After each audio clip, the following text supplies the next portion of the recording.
Yesu jibu lake akasema, toka mwanzo haikuwa hivyo. Musa aliwaruhusu kwa sababu ya ugumu wa mioyo yenu. Kwa kuna wakati mwingine Mungu kama Baba anakuruhusu uende njia yako kwa sababu ya ugumu wa moyo wako umeamua.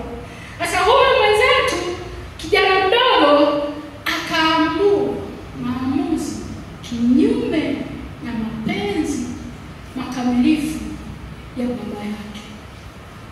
Watumishi wa Mungu, tamani kutembea katika mapenzi ya Mungu. Tunaomba sana mafanikio siku hizi. Kweli wametufungua macho kwa sababu baba yetu Mungu ni tajiri, ana kila kitu na tukimwomba anatupatia. Lakini ni vizuri ujue hiki ninachokiomba kiko ndani ya mapenzi makamilifu. Ukilazimisha Mungu anakuacha. Japo moyo wake unaumia, moyo wake unalia, anakuacha uende njia uliyoichagua wewe. Kwa huyu mdogo akachagua kuondoka nyumbani kinyume na mapenzi ya baba yake.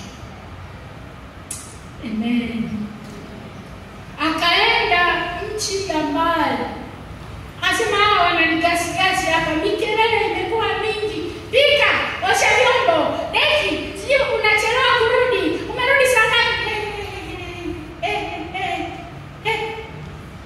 Naondoka, naenda nchi ya mbali ambako sitasikia sauti ya mamangu wala ya babangu. By the way, kwenye hii story hatuambiwi habari za mke huyu bwana.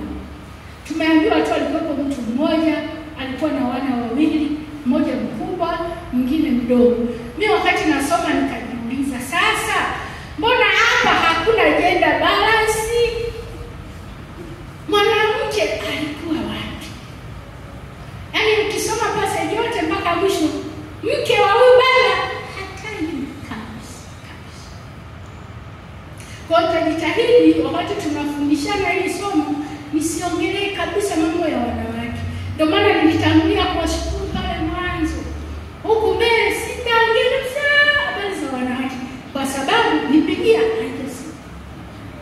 Na Biblia kama imekuwa kimya, tunapaswa kunyamaza ili tusitunge maneno ya kwetu tukayaweka kwenye Biblia. Kwa hiyo Biblia hapa haitaji mwanamke. There is no, hamna haja ya gender balance. Hallelujah. Amen.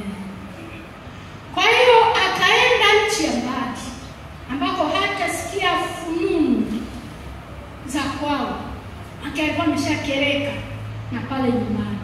Na Biblia inasema alipoenda nchi ya mbali, nenda kwenye tamaduni tofauti, ustaarabu tofauti, maisha tofauti.